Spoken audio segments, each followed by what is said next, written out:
राधे राधे, हरे कृष्णा हरे रामा। सभी भक्तों को मेरा दंडवत प्रणाम। आशा करता हूँ आप सभी स्वस्थ होंगे, मस्त होंगे। ठाकुर जी का नाम जप करते रहिए, मस्ती अपने आप छाई रहेगी। तो भक्तों, जो प्रश्न आप लोगों ने मेरे से बहुत बार किए हैं, स्पेशली माताओं बहनों के ज्यादा प्रश्न थे, तो मैं प्रयास करूंगा ठाकुर जी की कृपा से एक एक प्रश्न का आपको अच्छे से एक्सप्लेन करने का।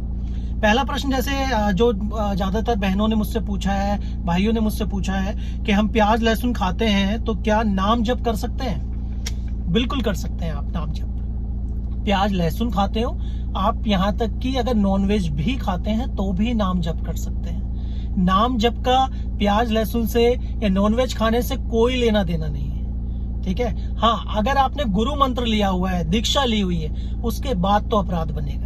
उसके बाद अगर आप गुरु मंत्र को नॉनवेज खा के या प्याज लहसुन खा के जपते हैं तो अपराध बनेगा। लेकिन हाँ, नाम जप आप फिर भी कर सकते हैं। नाम जप का प्याज लहसुन नॉनवेज से कोई लेना देना नहीं है। हाँ, नाम जप करने से आपका ये जरूर होगा कि धीरे धीरे प्याज लहसुन छोड़ जाएगा, ड्रिंक छूट जाएगी, मांस मछली खाना सब छूट जाएगा आपका, ठीक है। तो पूरे विश्वास में रहिए, आप नाम जप बिल्कुल आराम से करिए। धीरे धीरे नाम जप अपना असर दिखाएगा और आप पर ठाकुर जी की बहुत कृपा बरसेगी। अब दूसरा प्रश्न है, नाम जप कौन सी माला से करें? मेरे पास जैसे सेवा चलती रहती है हमारी ठाकुर जी की कृपा से, तो मेरे पास बहुत सारे भक्तों ने स्पेशली मैसेज किया कि जप माला चाहिए, जप माला पोटली चाहिए। और मेरा उनसे भी प्रश्न था कि आपने क्या दीक्षा ले ली? आपने दीक्षा ले ली नाम जप के लिए? पहली चीज, एक बात समझने की कोशिश करिए, नाम जप करने के लिए जप माला और जप पोटली की कोई आवश्यकता नहीं है। इस बात को समझिए आप, क्योंकि नाम जप आप मन में करते हैं, आप अपने मन से नाम जप करते हैं। हरे कृष्णा कृष्ण कृष्ण हरे हरे। जप माला या जप माला पोटली की आवश्यकता आपको घनिष्ठ तब है जब आपने गुरु दीक्षा ले ली हो, जब आप शिष्य बन चुके हो, जब आपने गुरु मंत्र लिया हो। उसके बाद गुरुजी ने आपको कुछ माला बताई होंगी कि आपको 12 माला करनी है, आपको 14 माला करनी है, आपको जो भी 16 माला करनी है, ठीक है। तो उस दौरान आपको जप माला और जप पोटली की आवश्यकता पड़ेगी। वो भी क्यों पड़ेगी? क्योंकि काउंटिंग के लिए आपको चाहिए। वैसे बिना उसके भी लोग करते हैं, ऐसा नहीं है। गुरु मंत्र को बिना माला और बिना जप पोटली के भी लोग जपते हैं, लेकिन घनिष्ठता क्यों पड़ जाती है? जिससे आपकी काउंटिंग बनी रहे, आपको ध्यान बना रहे, ठीक है। और जप माला नाम जप करने के लिए या फिर गुरु मंत्र जपने के लिए आपको कौन सी माला उत्तम है? आप सर्वोत्तम माला तुलसी ही है। उसके विकल्प में आप नीम की माला ले लें या कोई और माला ले लें, वो एक अलग बात है, लेकिन सर्वोत्तम माला तुलसी जी की ही माला है। उसी से आप नाम जप करिए, गुरु मंत्र जपिए। और अगर नहीं है तो नाम जप करने के लिए माला के पीछे मत भागिए, नाम जप शुरू करिए। ये मत सोचिए कि जब जप माला मिलेगी, जब जप पोटली मिलेगी तब हम नाम शुरू करेंगे, नाम जपना शुरू करेंगे। नाम जपने के लिए कोई विधि की आवश्यकता नहीं है। अभी से शुरू करिए, इसी क्षण से शुरू करिए और फिर उसका असर देखिए, चमत्कार देखिए, ठीक है।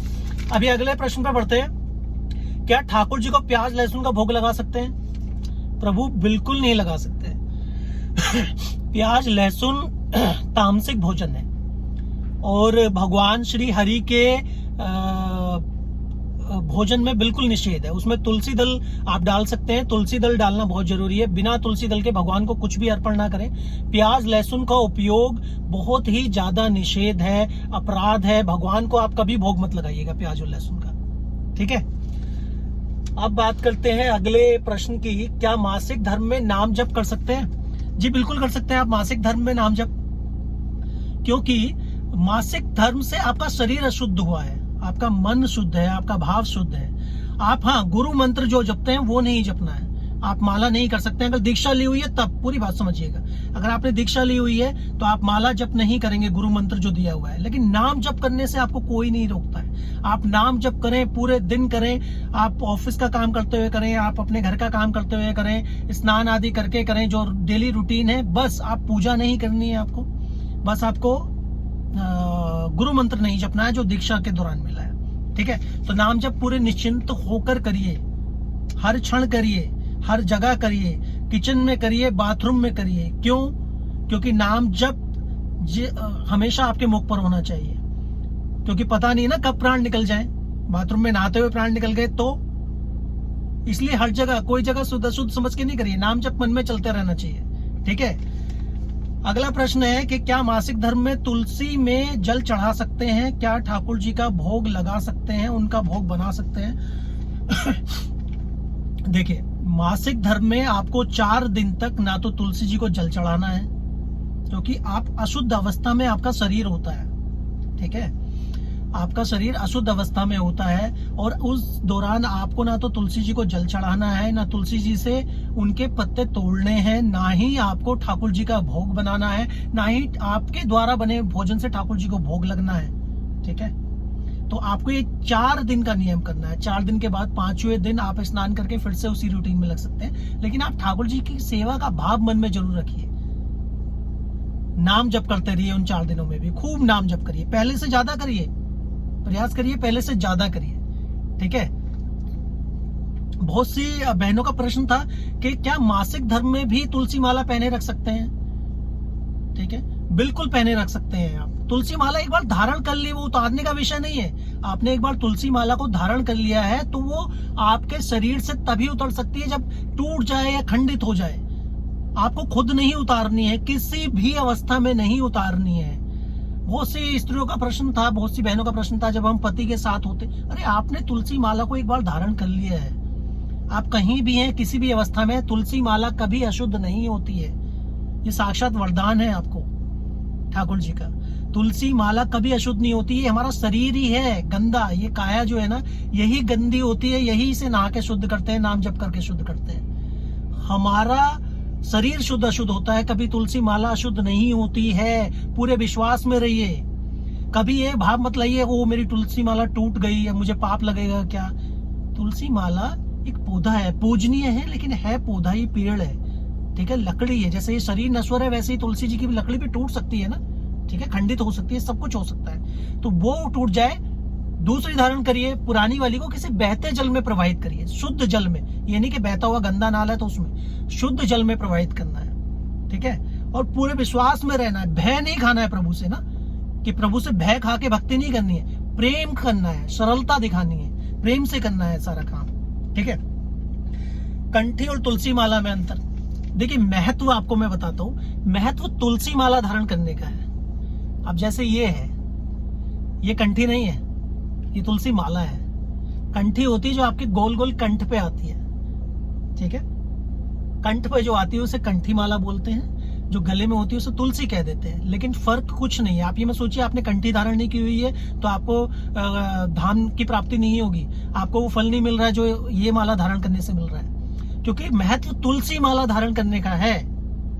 समझ रहे हैं आप लोग, महत्व तुलसी धारण करने का है, उसमें कंठी या तुलसी माला से महत्व नहीं है। महत्व तुलसी जी धारण करने का है। आपने कंठी धारण की हो या ऐसे तुलसी माला, प्योर तुलसी माला धारण करने का प्रयास करिए और पूरे विश्वास में रहा करिए। जब आपने तुलसी माला धारण कर रखी है ना, तो पूरे विश्वास में रहिए कि ठाकुर जी की साक्षात कृपा है हम पर। तिलक धारण करिए, पूरे गर्व से धारण करिए, पूरे चौड़े में धारण करिए, खूब बाहर आराम से निकलिए, पूरे गर्व से निकला करिए। पता है, आप ये चीज करना शुरू करिए, तुलसी धारण करिए, चेहरे पे तिलक लगाना शुरू करिए, एक अलग सी फीलिंग है, एक अलग सा तेज है जो आपको खुद महसूस होने लग जाता है, ठीक है। अब अगले प्रश्न की तरफ बढ़ते हैं। क्या विवाहित स्त्री चंदन तिलक लगा सकती है? जी बिल्कुल लगा सकती हैं। मेरी पत्नी लगाती है, मेरे घर में सब लगाते हैं, बहुत वैष्णव लगाते हैं, सभी लोग लगाते हैं। बिल्कुल लगाइए, निश्चिंत होकर लगाइए। ऐसी भ्रांतियों में, ऐसी मूर्खताओं में बिल्कुल मत आइए जो ये बोले कि ये तिलक नहीं लगा सकते, वो तिलक नहीं लगा सकते। आप गोपी चंदन तिलक लगाइए या पीला चंदन तिलक लगाइए, पूरे श्रद्धा के साथ लगाइए, क्योंकि ठाकुर जी का आशीर्वाद है ये, इससे आपका अहित नहीं होने वाला है, ठीक है। तो बिल्कुल श्रद्धा के साथ लगाइए और खूब चौड़े में लगाइए, कोई दिक्कत नहीं है, किसी से घबराने की कोई आवश्यकता नहीं है, किसी की बातों पे जाने की कोई आवश्यकता नहीं है। आप ठाकुर जी के चरण अपने मस्तक पर धारण कर रहे हैं, ठीक है, तो कोई सा भी तिलक लगाइए लेकिन, ठीक है। क्या तुलसी और चंदन का तिलक 40 के बाद धारण करें? तुलसी जी 40 के बाद। एक बहन का मेरे पास प्रश्न था कि हमारे घर पे माता पिता सब लोग टोकते हैं मुझे कि अभी से क्यों कर रहे हो, 40 के बाद करना, अभी ये सब चीजों की कोई जरूरत नहीं है। अरे भाई, 40 तक रहोगे, इस बात की कोई लेखा लेखी है, कोई गारंटी है आप 40 तक जीवित रहोगे? अगले क्षण का भरोसा नहीं है। रात को सोए सुबह को उठोगे, किस बात की गारंटी है? तो 40 तक की गारंटी आप कैसे ले रहे हैं? तो ये ना इन भ्रांतियों से बिल्कुल दूर रहें आप कि 40 के बाद करना चाहिए। अभी करो, हर क्षण करो, क्या पता किस क्षण आपका अंतिम क्षण हो। ऐसा नहीं मैं आप मेरा भी हो सकता है, किसी का भी हो सकता है। ये ना चीजें नश्वर हैं, इसका कुछ पता नहीं कब है कब नहीं है। अगले क्षण है, इस क्षण नहीं है, या इस क्षण है अगले क्षण नहीं है, है ना। तो बिल्कुल पूरे विश्वास में रहिए और तुलसी भी धारण करिए। हर एक सनातनी को तुलसी धारण करनी चाहिए, अपने बच्चे को भी कराइए। मैं तो अपने बच्चों को तिलक लगा के भी भिजवाता हूँ स्कूल। कंठी धारण की हुई है, सब बच्चों ने तुलसी माला धारण की हुई है। 2 बच्चे हैं और दोनों ने धारण की हुई है। पत्नी भी धारण करती है, आप भी धारण करिए, ठीक है। सभी लोग धारण करिए। भगवान का नाम जप करने का टाइम ऑफिस में नहीं मिलता, माला जप कैसे करें, सबके सामने नहीं कर सकते। देखिए, मैंने फिर आपसे कहूंगा, अगर आपने दीक्षा भी ली हुई है या आप सिर्फ नाम जप करते हैं तो उसके लिए माला की आवश्यकता नहीं है, जप पोटली की आवश्यकता नहीं है। अब मान लीजिए आपने सुबह अपनी 5 माला कर ली, आप टोटल माला करते हैं 10 या 11, जो भी माला आप करते हैं। सुबह आपने 6 माला या 4 माला घर पे कर ली, कुछ रास्ते में जाते हुए कर ली। अब ऑफिस में क्या है, अगर माला नहीं हो सकती है तो ऐसे तो आप जप सकते हैं ना, हरे कृष्णा कृष्ण कृष्ण हरे हरे, हरे राम राम राम हरे हरे। और मन मन में जपिए, किसी को पता भी नहीं चलेगा सामने। आप जो भी काम कर रहे हैं उस काम को करते हुए जप सकते हैं। बाइक चला रहे हैं, बाइक चलाते हुए जप सकते हैं। गाड़ी चला रहे हैं, गाड़ी चलाते हुए जप सकते हैं। किसी मीटिंग पर जा रहे हैं, मीटिंग में जाते हुए जप सकते हैं। विशेष ये नहीं है कि आपको हाथ में जप पोटली ली और माला ऐसे करके ही जपना है। हमें संसार को थोड़ी ना दिखाना है कि हम माला जप कर रहे हैं, अपनी पूरी कर रहे हैं। हमें तो हमारे ठाकुर जी से मतलब है, सिर्फ हमारी राधा रानी से मतलब है। सिर्फ उन्हें पता चल रहा है ना कि हम लोग उनका नाम जप कर रहे हैं। तो इसलिए आनंद में रहिए और खूब नाम जप करिए। देखिए क्या है, आप जितना ज्यादा सरलता के साथ भगवान को ज्यादा से ज्यादा जपेंगे, जितना आप ज्यादा से ज्यादा भगवान का नाम जपेंगे, उतना ही ज्यादा बेस्ट है आपके लिए। लेकिन सरल बनिए, कठिन मत बनाइए किसी भी प्रयास को। भक्ति को ना कठिन मत बनाइए, अपनी भक्ति को बहुत सरल रखिए, क्योंकि प्रभु को सरलता बहुत पसंद है। माता सबरी सिर्फ एक ही काम करती थी डेली। जब उनका विवाह हो रहा था, माता शबरी का जब विवाह हो रहा था, उनके परिवार के लोग बहुत सारे जानवर लेके आए थे। तो उन्होंने अपनी माता से पूछा कि माता, ये सब जानवर, इतने सारे जानवर किस लिए लाए गए हैं? बोले, बेटे कल भोजन बनेगा, आपका विवाह का भोज है, तो ये सबका ही भोजन बनेगा। तो उन्हें ये बात बड़ी दुख हुआ इस बात से, और वो रात को ही घर छोड़ के भाग गई। ऋषि मतंग के आश्रम में पहुंच गई और ऋषि मतंग ने उन्हें शरण दी। और जब वो युवा अवस्था में थी, तब ऋषि मतंग ने कहा था कि बेटी, आपको यहीं दर्शन देने श्री राम आएंगे। युवा अवस्था में थी, और जब राम जी उन्हें दर्शन देने पहुंचे थे, वो वृद्ध अवस्था में थी, कुरकुल हो गई थी बिल्कुल।